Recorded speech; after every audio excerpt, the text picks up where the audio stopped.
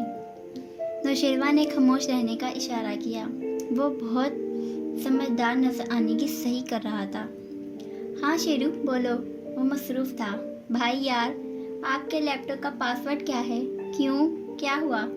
اپنی تمام تر مصروفیات کے باوجود وہ چونکا تھا۔ کچھ پکچرز چاہیے تھی سونیا کے لیے۔ کون سی پکچرز؟ وہ ہاشم تھا، کٹک گیا۔ بھائی دے رہے ہو یا میں کچھ اور کروں؟ اس کا موڈ بگڑنے لگا۔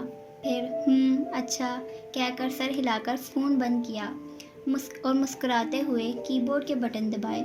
اس کے کندھے سے جاگتی شہرین نے ان کو حفظ کیا، گو کہ اس کی ضرورت نہ تھی، اور پھر لاپرواہی سے ادھر ادھر دیکھنے لگی۔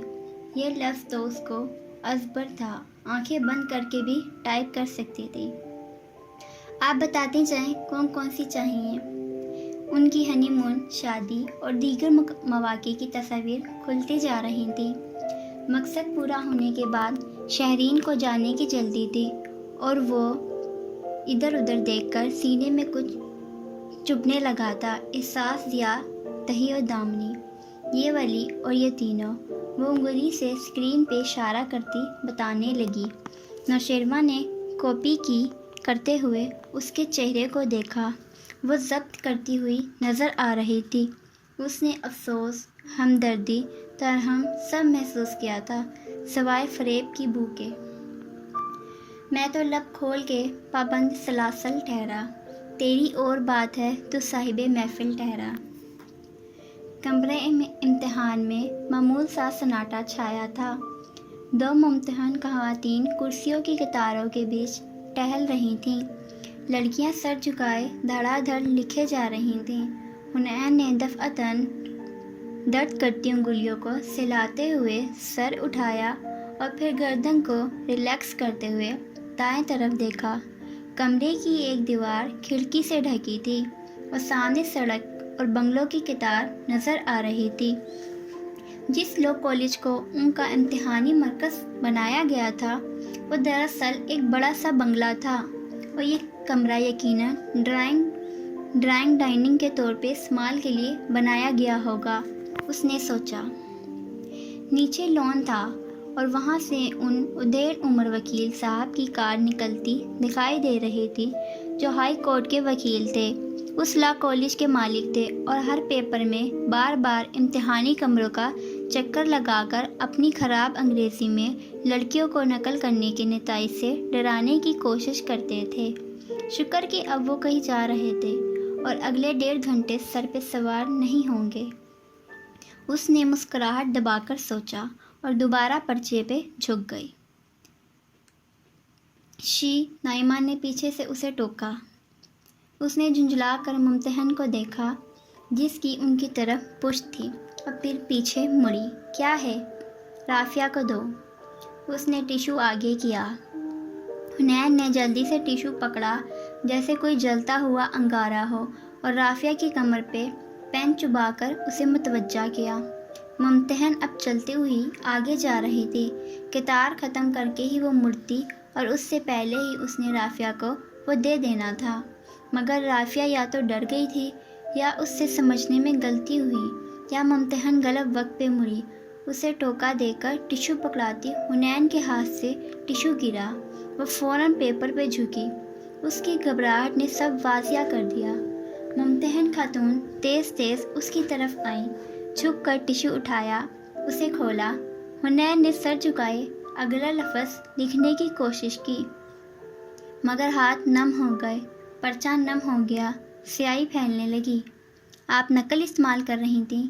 کہاں سے آیا یہ آپ کے پاس؟ چھوڑیے پیپر۔ 2 ہاتھوں نے اس کا پرچہ کھینچا۔ وہ ٹیچر مزید اس کی طرف آئیں۔ وہ ہکا بکا سی بیٹھی رہ گئی۔ یہ میرا نہیں ہے میم، مجھے نہیں پتا اس میں کیا ہے۔ جھوٹ مت بولو، میں نے خود تمہیں اسے پکڑتے دیکھا ہے۔ یہ نائمہ نے دیا تھا رافیہ کو دینے کے لیے۔ اس نے پچھلی اور اگلی دونوں کو گھسیٹا کہ وہ کوئی اس کی اچھی دوستیں نہ تھیں جن کو وہ بچاتی۔ میرا نام کیوں لے رہی ہو؟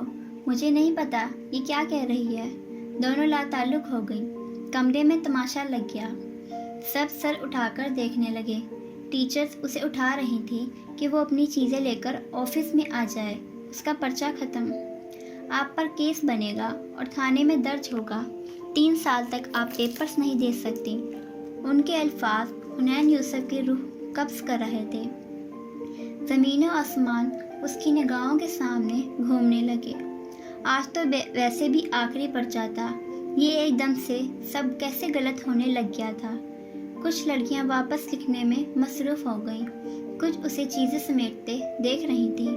میم، یہ میرا نہیں ہے، مجھے نہیں پتا تھا اس میں کیا لکھا ہے، وہ خشک حل کے ساتھ کہہ رہی تھی۔ کسی نے اسے ٹیشو پاس کرتے نہیں دیکھا تھا۔ سپرنٹینڈنٹ نے ٹیشو اس کے پاس دیکھا تھا اور اگلی پچھلی انہیں دم کٹی لومڑی کا شکار لگتی تھی۔ پھر اسے اٹھایا گیا۔ وہ منت کرتی رہی، کبھی غصے سے زور سے بھی بولتی، مگر کوئی اثر نہیں ہوا۔ میڈم اسے 2 کمروں سے گزار کر ایک آفس نما کمرے میں لے آئیں۔ اسے کرسی پہ بٹھا دیا، پرچہ پیپر ویٹ تلے رکھ دیا اور ایک دوسری ٹیچر کو یونیورسٹی کی انسپیکشن ٹیم کو کال کرنے کا کہا۔ مقدمے کا پرچہ انہوں نے ہی آ کر بنوانا تھا۔ ٹیم شہر کے کسی دوسری امتحانی مرکز کے دورے پہ تھی۔ ان کو آنے میں کچھ وقت لگنا تھا۔ گھڑی کی ٹک ٹک حنین کے اعصاب پہ ہتھوڑے برسا رہی تھی۔ وہ سفید چہرہ لیے حواس باختہ پریشان سی بیٹھی تھی، مگر خاموش نہیں تھی۔ وہ بار بار احتجاج کر رہی تھی۔ میم، میں نے کچھ نہیں کیا، وہ پچھلی لڑکی کا تھا۔ اگر آپ نے ایک لفظ مزید بولا تو میں اس پہ ابھی سرخ کانٹا پھیر دوں گی۔ انہوں نے غصے سے جھڑکا۔ اس کی آنکھوں میں آنسو آ گئے۔ اس نے سر جھکا دیا، مگر وہ ہار نہیں مان سکتی تھی۔ وہ سعدی یوسف کی بہن تھی اور وہ بھائی کو کتنی شرمندگی ہوگی اس پر۔ حنین چیٹنگ کرتے ہوئے پکڑی گئی۔ تھانے میں مقدمہ، وہ لرز کر رہ گئی۔ بھائی کبھی اس پہ دوبارہ اعتبار کر سکے گا کیا؟ سپرنٹینڈنٹ کو ایک ٹیچر نے بلوا لیا۔ ایک دوسرے کمرے میں کچھ لڑکیاں کوسچن پیپر لکھ رہی تھیں۔ ان کی لاپرواہی نے ہی ان کو بھی پھنسا دیا۔ ابھی پچھلے پیپر میں اسی جگہ ایک پوری قطار جو کوسچن پیپر پہ پوائنٹس لکھ رہی تھی اور اس قطار میں ٹہلتی ممتحن دونوں پہ پرچہ کیا تھا انسپیکٹر نے، اور ابھی وہی جلاد صفت انسپیکٹر پھر آنے والا تھا۔ سپرنٹینڈنٹ غصے سے باہر نکلیں۔ حنین کمرے میں تنہا رہ گئی۔ گھڑی کی ٹک ٹک ہر سو گونجنے لگی۔ میز پر سپرنٹینڈنٹ کے پرس کے ساتھ ان کا موبائل رکھا تھا۔ حنین نے ادھ کھلے دروازے کو دیکھا اور لمحے بھر میں فیصلہ کیا۔ اسے مدد کے لیے پکارنا تھا، مگر کون آئے گا؟ موبائل اچک کر اس نے دھڑکتے دل سے نمبر ملایا۔ پہلے سعدی کا، پھر مٹا دیا۔ بھائی کے سامنے شرمندگی نہیں، پھر بھپو کا۔ 2 ہندسوں کے بعد ہی مٹا دیا، کبھی بھی نہیں ہوں، اور ماموں کا تو کوئی نمبر ہی نہ تھا، پھر کسے کرے؟ وقت کی ریت ہاتھوں سے پھسلتی جا رہی تھی۔ وہ طریق سرنگ میں کھڑی تھی اور ایسے میں اچانک سے سنہری رنگ سے لکھے گئے 11 ہندسے جگمگا رہے تھے۔ بنا سوچے سمجھے اس نے نمبر ڈائل کیا۔ یہ پہلی دفعہ تو نہیں تھا کہ وہ ایک دوسرے کو فیورز دے رہے تھے۔ ہیلو، ہاشم نے تیسری گھنٹی پہ فون اٹھایا۔ وہ گاڑی کی پچھلی سیٹ پہ بیٹھا تھا اور ایکسیڈنٹ میں مرنے والی لڑکی کی فیملی سے مل کر واپس آ رہا تھا۔ گو کہ نمبر انجان تھا، مگر ہاشم ہر انجان کال اٹھایا کرتا تھا۔ ہاشم بھائی میں حنین بول رہی ہوں۔ منہ پہ ہاتھ رکھے وہ دبی دبی سی آواز سے بولی۔ خوف زدہ نظریں دروازے پہ ٹکی تھی۔ کون حنین؟ وہ یاد کرنے لگا۔ حنین کے گرد اندھیرے بڑھنے لگے۔ نقل کرنے پہ ایک پرچہ، امتحانی مرکز میں موبائل کے استعمال پہ دوسرا پرچہ۔ میں ندرت کی بیٹی، فارس کی بھانجی، زمر کی، سعدی کی بہن۔ ہاشم چونکا تھا۔ ہاں حنین، بولو بیٹا، خیریت ہے نا؟ اس کی آنکھوں سے آنسو گرنے لگے۔ ہاشم بھائی، انہوں نے مجھے چیٹنگ کے جرم میں پکڑا ہے۔ پرچہ ہوگا، پلیز کچھ کریں۔ تم کدھر ہو؟ مجھے ایڈریس بتاؤ، اور فون کہاں سے کر رہی ہو؟ اس نے جلدی جلدی ایڈریس بتایا تھا کہ باہر سے بولتی سپرنٹینڈنٹ کی آواز قریب آنے لگی۔ سپرنٹینڈنٹ آ گئی۔ کال بیک مت کیجیے گا۔ گھبرا کر اس نے فون رکھا۔ دروازہ کھلا اور وہ اندر آئیں۔ حنین نے ماتھے سے پسینہ صاف کیا۔ دونوں ٹیچرز اس کی طرف متوجہ نہیں تھیں۔ اسے تو وہ کنارے لگا ہی چکی تھیں۔ اب پوری 5 لڑکیوں کے کوسچن پیپر کا معاملہ آ گیا تھا۔ انسپیکشن ٹیم آئے گی تو یہ پنڈورا باکس بھی کھلے گا۔ وہ لوگ سخت غصے میں تھیں۔ کسی نے بھی موبائل کی سمت نہ دیکھا کہ ان کو بلا اجازت خود بھی موبائل استعمال کرنے کی اجازت نہ تھی۔ حنین اب بہتر محسوس کر رہی تھی۔ ہاشم سے بات کر کے تسلی ہوئی تھی۔ یہ لو کالج تھا۔ ہو سکتا ہے ہاشم ان خراب انگریزی والے پرنسپل کو جانتا ہو۔ وہ انہیں فون کر دے اور معاملہ ختم ہو جائے۔ ہاشم تو سب کو جانتا ہے اور یہ تو سب کو پتا ہوگا کہ کام کے وقت ہاشم کاردار کو ہی پہلی کال کی جاتی ہے۔ اس نے کوئی غلطی نہیں کی۔ وہ انگلیاں مروڑتی خود کو ریلیکس کر رہی تھی۔ گھڑی کی سوئیاں آگے بڑھ رہی تھیں۔ وہ کھڑکی سے نیچے گیٹ کو دیکھنے لگی۔ یہاں سے گیٹ صاف دکھائی دیتا تھا۔ وہ وکیل پرنسپل کب آئیں گے؟ اف، وہ کتنا وقت گزرا، سپرنٹینڈنٹ کی کتنی کڑوی کسیلی سنی، کچھ پتہ نہیں۔ پتہ اس وقت چلا جب اس نے گیٹ کے پار سیاہ چمکتی کار رکتی دیکھی۔ پچھلا دروازہ کھول کر وہ نکلا۔ سیاہ سوٹ، ٹائی، سن گلاسز، ہاتھ میں سرخ کور کی فائل، گلاسز اتارے ہوئے اس نے گیٹ پار کیا۔ حنین کا سانس رک گیا۔ بہت عرصے بعد دیکھا تھا مگر وہ پہچان گئی تھی۔ وہ ہاشم تھا۔ ہاشم خود آیا تھا حنین کے لیے۔ وہ ساکت تھی۔ وہ وکیل لگ رہا تھا یا اس کی شخصیت ایسی تھی؟ اسے کسی ملازم نے نہیں روکا۔ وہ کسی سے امتحانی کمرے کا پوچھ کر اوپر آیا، راہداری عبور کی اور سپرنٹینڈنٹ کے آفس کے سامنے رکا۔ حنین بے اختیار کھڑی ہو گئی۔ اس کی آنکھوں میں امید اور خوف دونوں سمٹے تھے۔ سپرنٹینڈنٹ آپ ہیں؟ ہاشم نے سنجیدگی سے سپرنٹینڈنٹ کو مخاطب کیا۔ وہ دونوں خواتین پزل سی ہو کر اسے دیکھنے لگی۔ جی میں ہی ہوں، مگر یہ امتحانی مرکز ہے، یہاں غیر متعلقہ افراد کا داخلہ۔ اس کی شخصیت کے روم میں وہ ذرا دھیمی سی کہنے لگی۔ تو پھر آپ کو ان کو یہاں سے بھیج دیں کیونکہ مجھے آپ سے تنہائی میں بات کرنی ہے۔ ہاشم نے کرسی کھینچی، ٹانگ پہ ٹانگ جما کر بیٹھا اور سنجیدگی سے دوسری ممتحن کی جانب اشارہ کیا۔ سپرنٹینڈنٹ پریشان ہوئی مگر وہ دوسری ٹیچر خود ہی جلدی سے باہر نکل گئیں۔ حنین بیٹا دروازہ بند کر دو، اس نے اطمینان سے دوسرا حکم صادر کیا۔ سپرنٹینڈنٹ چونکی۔ وہ اس بچی کا جاننے والا تھا مگر حنین نے جلدی سے دروازہ بند کیا، پھر واپس آ کر کھڑی رہی۔ ٹانگوں سے جان نکلنے کو تھی مگر بیٹھی نہیں۔ ہاشم نے ابھی تک اس کی طرف نہیں دیکھا تھا۔ دیکھیے آپ اس طرح کیسے اندر آ گئے ہیں، یہ کوئی طریقہ کار نہیں ہے۔ اب کہ ان کو غصہ چڑھنے لگا تھا۔ میں ہاشم کاردار ہوں، حنین یوسف کا وکیل، اور طریقہ کار میں ابھی آپ کو سمجھا دیتا ہوں۔ مگر اس کے نام کا سپرنٹینڈنٹ پہ کوئی اثر نہ ہوا۔ وہ اسے نہیں جانتی تھی۔ میں اس بچی کے نقل کی بات کر رہا ہوں۔ یہ نقل کی بوٹی ٹیشو پیپر لہرایا۔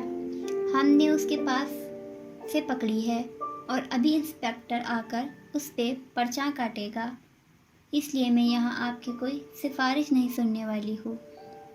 جی یہ نقل کی بوٹی اس کے پاس تھی، بالکل تھی۔ ہاشم نے اس بات میں سر ہلایا تو حنین نے کرن کھا کر بے یقینی سے اسے دیکھا۔ اور یہ بوٹی اسے آپ نے پہنچائی تھی میڈم سپرنٹینڈنٹ؟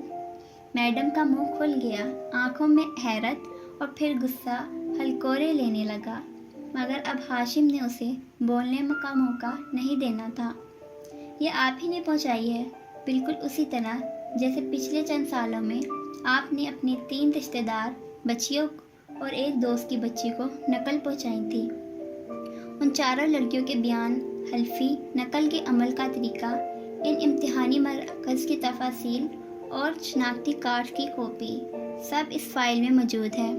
اور جب میں یہ فائل یونیورسٹی انتظامیہ اور کنٹرولر امتحانات کو دکھاؤں گا اور جب وہ ان میں سے ایک بچی کے منہ سے سب سنیں گے، کیونکہ وہ بچی بعد میں مدرسے چلی گئی تھی اور اب اسے اپنی نقل کی کمائی گئی ڈگری پہ بے حد ندامت ہے، تو آپ کا کیا بنے گا؟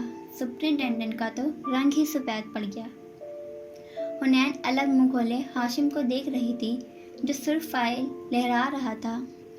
یہ جھوٹ ہے، میں نے کبھی کسی کو نقل نہیں کروائی، وہ میرا مسئلہ نہیں ہے، یہ بچی میرا مسئلہ ہے۔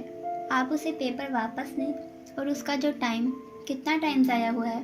رک کر حنین کو دیکھا، وہ جو ہکا بکا اسے دیکھے جا رہی تھی، گڑبڑا کر گھڑی دیکھی، 40 منٹ۔ اس کے جو 40 منٹ ضائع ہوئے ہیں وہ اس کو ایکسٹرا دیں، اس کا پیپر بغیر سرخ نشان کے لیا جائے اور اسے عزت سے جانے دیا جائے، کیونکہ اگر ایسا نہ ہوا تو آپ کی یونیورسٹی کے وی سی کا نمبر میرے فون میں آر کی لسٹ میں ہے، ساتھ ہی موبائل فون اسکرین دکھائی، کنٹرولر امتحانات کا ایس کی لسٹ میں ہے اور آئی جی کا ٹی میں۔ سو میرے RST دبانے سے پہلے اس بچی کو اس کا پیپر واپس مل جانا چاہیے۔ وہ سپرنٹینڈنٹ کی آنکھوں میں دیکھ کر بہت اطمینان سے کہہ رہا تھا، یہ سب بکواس ہے اور ہم انسپیکشن ٹیم کو کال کر چکے ہیں، وہ آتے ہی ہوں گے۔ وہ بے چین مضطرب غصے میں تھی۔ یہ تو اور بھی اچھی بات ہے، میں یہ فائل انہی کو پیش کر دوں گا، اور مجھے لگتا ہے ابھی تک آپ کو ان لڑکیوں کے بیانات کی نزاکت کی سمجھ نہیں آئی۔ حنین بیٹا، یہ لو اور پہلا بیان ان کو پڑھ کر سناؤ۔ ہاشم نے سپرنٹینڈنٹ کو ہی دیکھتے ہوئے فائل اس کی طرف بڑھائی۔ حنین کو کچھ سمجھ نہیں آ رہا تھا، اس نے کپکپاتے ہوئے ہاتھوں سے فائل کھولی اور پہلا صفحہ سامنے کیا۔ Kardar and since presentation. ہاشم کاردار کے پوائنٹس۔ وہ اندھوں کی طرح صفحے کو اوپر نیچے دیکھ رہی تھی۔ یہ تو ہاشم کے آفس کی کوئی فائل تھی۔ اس نے خوف زدہ نگاہوں سے ہاشم کا چہرہ دیکھا۔ کیا وہ غلط فائل اٹھا لایا تھا؟ پڑھو حنین، اب کیا ہاشم نے اسے دیکھ کر کہا، پھر ترچھا ہو کر خود فائل کو دیکھا۔ پہلا کیس تو آپ کی بہت قریبی عزیز بچی کا ہے، اور یہ واقعہ بھی اسی سیکٹر کے ایک کالج میں پیش آیا۔ وہ جیسے پڑھتے ہوئے اعتماد سے کہہ رہا تھا، وہ غلط فائل نہیں اٹھا کر لایا تھا۔ حنین بے یقینی سے اسے دیکھ رہی تھی۔ ہاشم جھوٹ بول رہا تھا، بس۔ سپرنٹینڈنٹ کی برداشت کا پیمانہ لبریز ہو گیا۔ ہاتھ اٹھا کر سختی سے روکا۔ ہاشم نے فائل لے کر بند کر دی، پیپر ویٹ ہٹا کر پیپر اٹھایا اور حنین کو دیا۔ جاؤ جا کر پیپر کرو۔ حنین نے میڈم کو دیکھا، وہ ضبط سے لب کاٹتی اسے دیکھ رہی تھی۔ اسی پل دروازہ کھول کر پرنسپل وکیل داخل ہوئے۔ ہاشم نے گردن ترچھی کر کے مسکرا کر دیکھا، پھر اٹھ کر ملا۔ وہ خوشگوار حیرت سے اس سے ملے۔ کاردار صاحب، آپ ادھر کیسے؟ وہ اسے جانتے تھے۔ خیر اب تو سپرنٹینڈنٹ بھی اسے جان گئی تھی۔ دراصل یہ میری کزن کی بیٹی ہے، خاندان میں ایک بزرگ کی ڈیتھ ہو گئی تھی، مجھے ان کو پک کرنا تھا، مگر یہ خبر سن کر پریشان ہو گئی اور آدھا پونا گھنٹہ ضائع ہو گیا۔ بمشکل پیپر مکمل کرنے پہ راضی کیا ہے میڈم نے، اور ایکسٹرا ٹائم بھی دیں گی، ان کی مہربانی۔ کہتے ہوئے اس نے مسکرا کر سپرنٹینڈنٹ کو دیکھا، جنہوں نے بمشکل اس بات میں سر ہلایا۔ نہیں، بس تھوڑا سا رہ گیا تھا، میں 15-20 منٹ میں بھی کر لوں گی۔ حنین پیپر دبوچے کھڑی ہو گئی۔ جی بالکل، آپ آرام سے کریں، پرنسپل صاحب نے گرم جوشی سے کہا، پھر ہاشم کی طرف متوجہ ہوئے۔ آئیے نیچے آفس میں چل کر بیٹھتے ہیں، بڑا عرصہ ہوا ملاقات نہیں ہوئی تھی آپ سے۔ ہاشم نے مسکرا کر سر کو خم دیا، پھر گھڑی دیکھی۔ اس کا وقت بہت قیمتی تھا، مگر پھر بھی اس نے حنین سے کہا، پیپر دے کر آؤ، میں انتظار کر رہا ہوں۔ او میڈم، انسپیکشن ٹیم نیچے پہنچنے والی ہے، آپ نے ان کو کس سلسلے میں بلایا تھا؟ پرنسپل صاحب نے جاتے جاتے ایک دم پوچھا۔ حنین کی ٹانگوں سے جان نکلنے لگی۔ اس نے ہراساں سی ہو کر ہاشم کو دیکھا، جا گہری سرد نظروں سے سپرنٹینڈنٹ کو دیکھ رہا تھا۔ وہ ہال نمبر 3 میں لڑکیاں کوسچن پیپر پہ لکھ رہی تھیں۔ تو